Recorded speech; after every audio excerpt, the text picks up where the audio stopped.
चक्षुरुन्मीलितं येन तस्मै श्रीगुरवे नमः. Jai Gurudev, tout le monde. Vous avez une question, quelqu'un?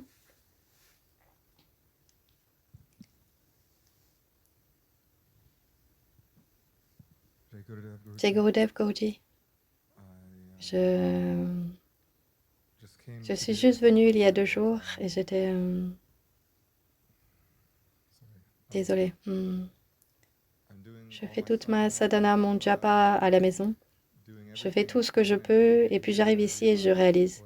Qu'est-ce que je fais vraiment à la maison? Ça donne l'impression que je ne suis pas dedans. Je ne sais pas comment appeler le bon état d'esprit, la bonne vibration. Et puis j'arrive ici et tout prend sens. Ce sur quoi je me focalise, où mon intention va. Mais à la maison, j'ai l'impression de faire les choses justes, suivre tes enseignements, mais j'arrive ici et je me dis, qu'est-ce que je fais à la maison? Je suis comme perdue dans Maya, je ne suis pas pleinement focalisée, mais ici, ma concentration est très claire. Je sais exactement ce qui est important. Et qu'est-ce que c'est? Toi. Pourquoi à la maison ou pourquoi nous ne sommes pas à l'ashram? C'est que même quand nous faisons notre béton, ce que vous dites, c'est que vous voulez tout quitter et venir vivre dans un ashram. Pensez-vous que les personnes qui vivent dans un ashram sont des gens heureux? Non. Hein? Pas du tout. C'est drôle. Les gens à l'ashram regardent les gens de l'extérieur et se disent, ces gens sont heureux à l'extérieur, vous savez. Nous voulons avoir leur vie. Et même aujourd'hui, je parlais avec un brahmachari. Il pense à partir et retourner dans le monde, vous savez. Et je lui dis oui. Si tu as envie de partir, tu peux partir. Personne ne t'a enfermé. Personne n'a mis de chaîne autour de tes pieds et t'a dit oui, tu dois être ici. Et, bizarrement, vous, les gens de l'extérieur, lorsque vous regardez ces gens, vous vous demandez, je souhaiterais avoir leur vie. Ils apparaissent tellement resplendissants, si angéliques. Hein? Mais en réalité, non, c'est la même chose. Vous savez, le même problème vous avez dans le monde extérieur, ces gens l'ont à l'intérieur d'eux-mêmes. C'est une constante, un champ de bataille dans les 2 sens, vous savez. Ne pensez pas que c'est facile d'être dans un ashram. Non, ce n'est pas facile. Parce que vous voyez, dans un ashram, vous devez supporter, premièrement, avec beaucoup de gens, beaucoup d'états d'esprit. Deuxièmement, vous ne pouvez pas être vous-même. Vous devez être au-delà de vous-même. Vous devez être véritablement qui vous êtes pour être capable d'être dans un ashram. Vous savez, dans le monde, nous pensons toujours que nous perdons quelque chose. Tout le monde le pense. Vous savez, nous avons quelque chose et nous le perdrons. Que ce soit dans le monde à l'extérieur ou que ce soit ces gens qui s'assoient dans l'ashram, tout le monde pense, oui, nous perdons quelque chose. Dans le monde, les gens ne sont jamais heureux.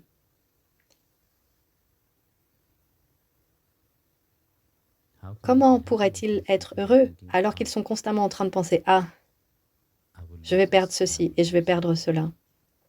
Je dois être comme ceci, je dois être comme cela. » L'ego doit toujours être gonflé. Venir à l'ashram, ce n'est pas une chose facile. Vous devez aussi perdre cette individualité, cette nature égoïste que vous avez toujours construite.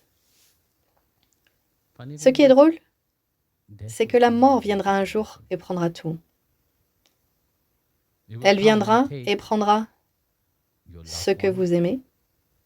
Elle viendra et prendra toutes tes possessions. Elle prendra tout, même votre corps. Vous partirez. Avez-vous déjà pensé à cela? Et encore, vous êtes si attaché à votre ego, si attaché à... Oui, regardez-moi. Dû à cette nature égoïste, parce que vous ne pouvez pas aimer réellement, vous sentez, oui, je ne suis pas capable d'aimer, je ne suis pas capable d'être moi-même. Alors, vous devenez très égocentrique, centré sur vous. Alors, nous devons nous habiller d'une manière particulière, nous devons nous habiller pour apparaître d'une certaine manière, pour être reconnus. Mais quand vous vous regardez vous-même, vous ne vous reconnaissez même pas. Qui d'autre vous reconnaîtra? Puis vous trouvez quelqu'un qui vous louera pour quelque temps et flattera votre ego pour quelque temps. Et quand cet ego a été flatté, le jeu est fait. Où est le bonheur dans cela? Tout revient. Et ceci est la nature de l'être humain. Il cherche le bonheur. Il regarde les autres qui prétendent être heureux. Et pourtant, ils ne sont pas heureux. Le bonheur est pour celui qui a véritablement dédié son cœur à Dieu. Peu importe où vous êtes, que vous soyez assis à l'ashram ou que vous soyez assis dans le monde lui-même. Si vous vous êtes donné à Dieu, alors vous saurez qu'est-ce que le vrai bonheur. Vous saurez ce qu'est le véritable amour. Vraiment. Vous savez, parce que dans l'amour, l'ego n'est pas là. Combien de personnes aiment? Même les gens spirituels aiment. Mais d'une telle manière égoïste.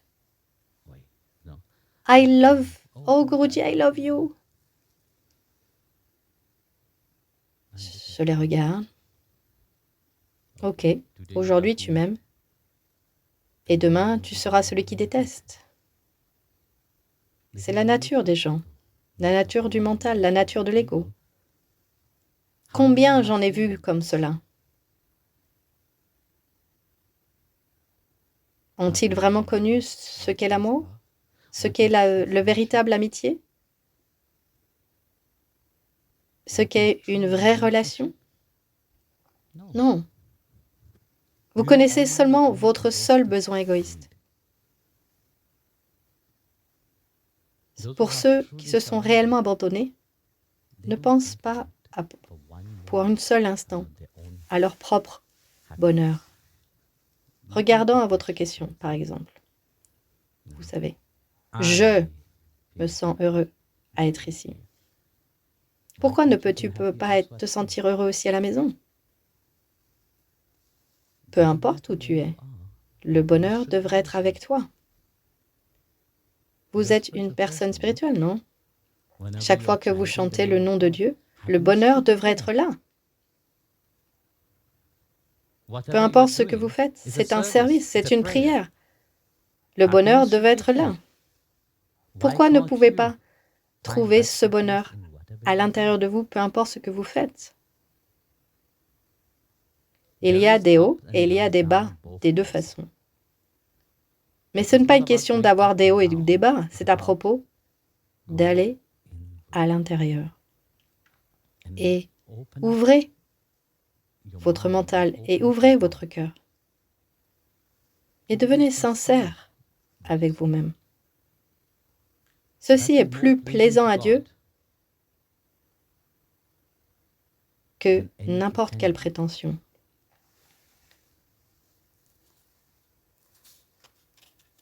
Donc, ne regardez pas les autres, vous savez. Ne regardez pas les autres pensant « Ah oui, ils sont plus heureux ». Non, tout le monde a des hauts et des bas. Certains le montrent, d'autres ne le montrent pas. La chose est, bien sûr, quelques lieux, il y a plus de haut, et quelques lieux, il y a plus de bas. Le plus important est que, comme tu le disais dans ta question elle-même, quand je t'ai demandé « Que veux-tu ?» tu as dit « Moi, le gourou. » Mais tu ne peux pas toujours être avec le gourou. Le gourou est toujours avec toi, ça c'est sûr. Mais physiquement, être toujours près du gourou tout le temps, peux-tu le supporter? Non, vous ne pouvez pas. Tout le monde dira « Oui, Guruji, si beau, je voudrais être avec toi. J'aimerais être tout le temps autour de toi. » Moi, je suis la personne la plus terrible avec laquelle vous pouvez être. Vous ne pouvez pas me gérer. Ne pensez pas que je suis un tel feu qui brûle tout. Vous pensez que c'est facile d'être près de moi? Demande à ces gens qui sont autour de moi. Ils doivent supporter la chaleur, ce feu, constamment.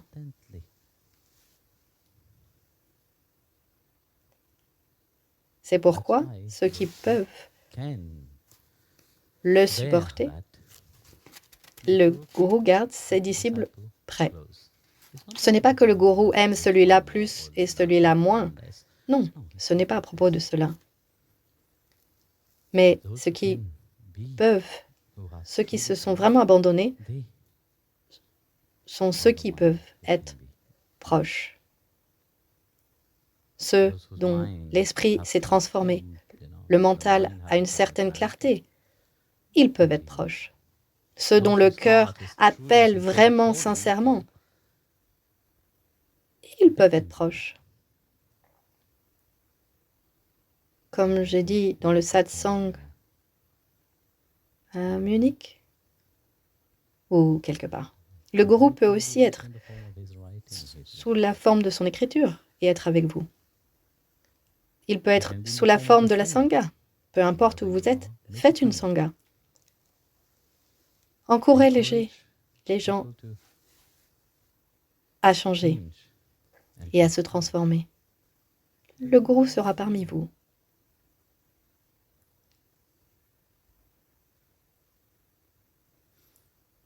Il était une fois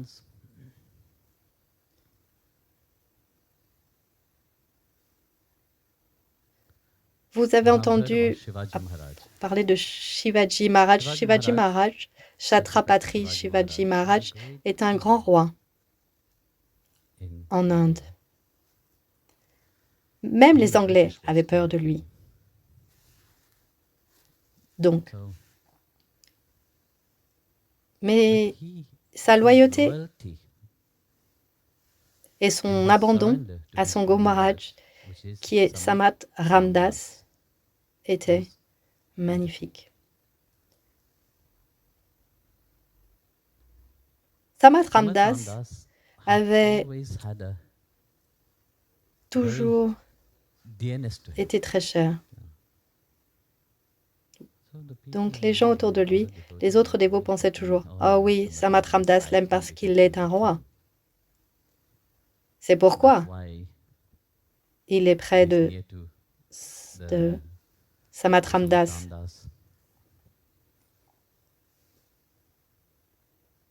Mais bien sûr, Samat Ramdas savait ce qu'il y avait dans leur tête, dans leur mental. Alors, il voulait leur apprendre une raison pour eux de voir que ce n'est pas à propos de Shivaji Maharaj ou eux, ce n'est pas une compétition. Donc un jour, il a pris tous les ashramites dans la forêt et alors qu'il s'y rendait, il se prétend qu'il avait une forte douleur à l'estomac. Donc, grande douleur. Il commence à pleurer. Alors ils doivent l'amener à Donc il a dit, écoutez, il y a une grotte ici, je vais y aller. Donc il est allé à l'intérieur de la grotte, et il était en grande douleur. Et ils ont demandé, que pouvons-nous faire? C'est une tâche très difficile, il a dit. Donc voyant le gourou en douleur, les ashramites avaient le cœur brisé. Pendant ce temps, Shivaji Maharaj vint rendre visite à son gourou, à l'ashram. Et il a entendu que le gourou était parti avec ses disciples dans la forêt. Alors il a décidé de les joindre et de chercher son gourou. Alors qu'il cherchait le gourou, il a entendu quelqu'un pleurer à l'intérieur de la grotte. Donc il est allé à l'intérieur et il a vu Samat Ramdas. Il s'est prosterné devant Samat Ramdas, il a vu que tous ses disciples étaient assis là avec les visages tristes et il a demandé, « Pourquoi vous êtes tous assis là? Qu'est-ce qui ne va pas avec vous, Maharaj ?» Alors il demande à Guru Maharaj, « Qu'est-ce qui ne va pas avec vous? Que puis-je faire pour enlever votre douleur? Que puis-je faire ?» Et il a dit, « C'est très difficile. Seulement une chose peut m'aider.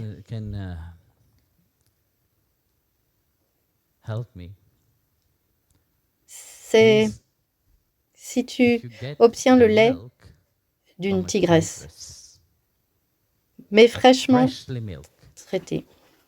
Seulement alors, cela guérira cette douleur. » Tout le monde se regarda. Tout le monde se disait, « C'est impossible. Avant que nous arriverons près de la tigresse, elle réglera notre compte. Elle viendra à nous. »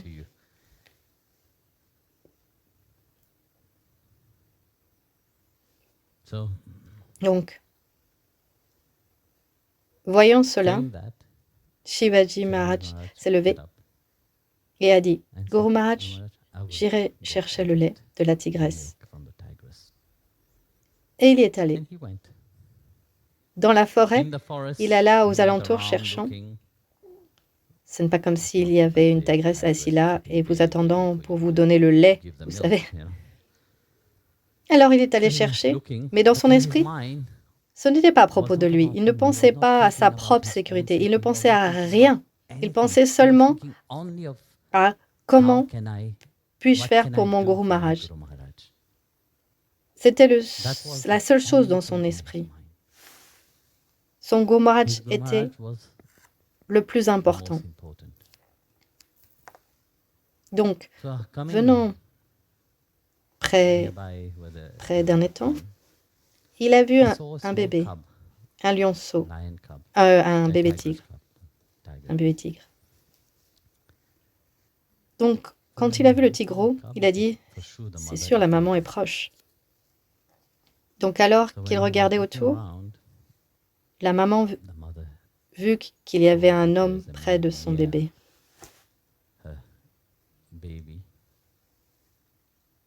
La tigresse a sauté au dehors du buisson et a commencé à approcher Shivaji Maharaj. Et Shivaji Maharaj, quand il a vu la tigresse venir, il a juste pensé à son Guru Maharaj. Il s'est agenouillé devant et s'est prosterné devant la tigresse et a dit, « Mère, je veux juste apporter soulagement pour mon Guru Maharaj. Je veux juste un peu de lait de toi. »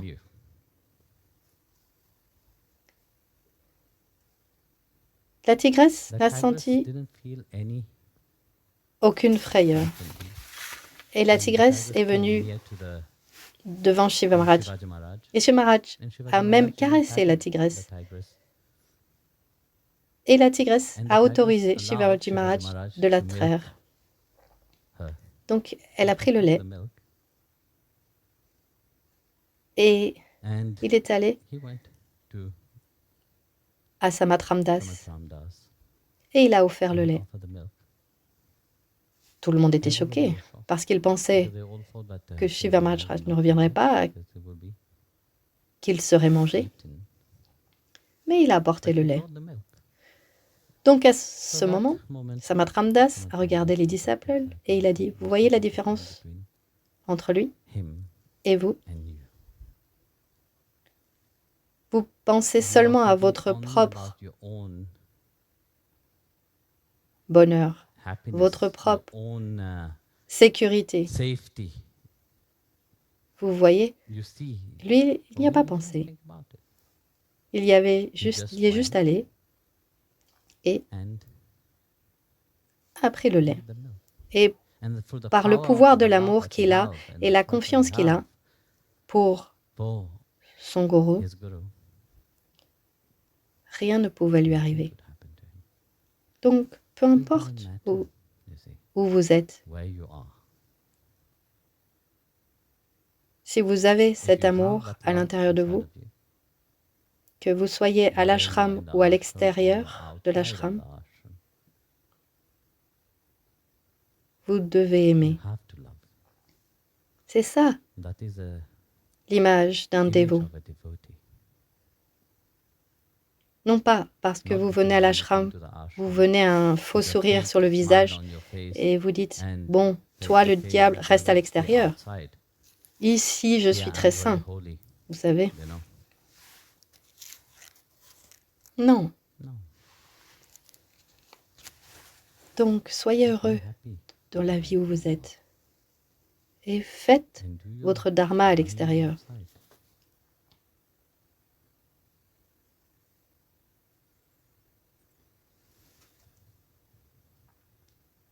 Quelqu'un d'autre? Personne?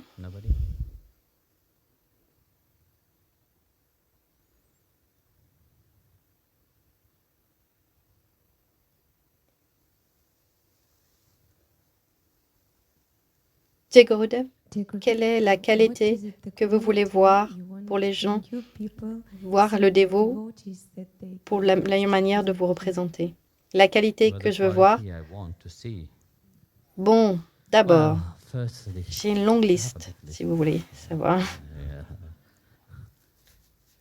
Vous voyez le point, alors que quand je voyage aux alentours, même récemment, nous voyageons et nous revenions d'Autriche et quelqu'un a demandé à un dévot, « Qui êtes-vous? Qu'est-ce que vous êtes ?» Vous voyez? Et cette personne était un peu, comment dire, en retrait. Répondre ou ne pas répondre. Vous voyez le point quand vous dites que vous êtes un représentant du gourou, que vous représentez le gourou. Vous devez avoir une certaine confidence. Vous devez connaître votre chemin avec une certaine confiance quand vous parlez aussi. Vous ne pouvez pas « je ne suis pas sûr de moi, quoi répondre ?» Et c'est une qualité qui est très importante.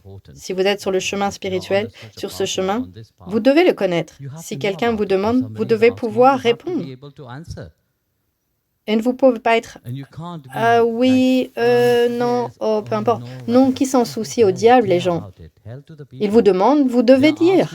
Vous devez connaître votre chemin. C'est une qualité que vous devez avoir. Cette confidence où vous vous tenez, sur quel chemin vous vous tenez. C'est très important. C'est pour ça la connaissance est importante. Oui, vous tous lisez et vous y allez plus profondément, mais quand quelqu'un vous parle, pourquoi il y a une incertitude à l'intérieur? Vous ne pouvez pas être incertain étant sur ce chemin spirituel. Vous devez avoir cette passion, avoir cette joie, avoir cet enthousiasme à l'intérieur de vous quand vous parlez de votre chemin spirituel. Que les gens l'acceptent ou ne l'acceptent pas, cet enthousiasme doit être là. Et c'est ce qui manque. Vous êtes enthousiaste, comme Prabhuji disait maintenant, vous êtes enthousiaste lorsque vous êtes ici à l'ashram. Et quand vous sortez, que s'est-il passé avec l'enthousiasme? Pourquoi vous ne voyez pas que le monde entier est un ashram en lui-même? Le monde entier est un endroit où vous pouvez karma buddhi, comme Krishna a dit, non? C'est un endroit où vous êtes venu pour être vous-même.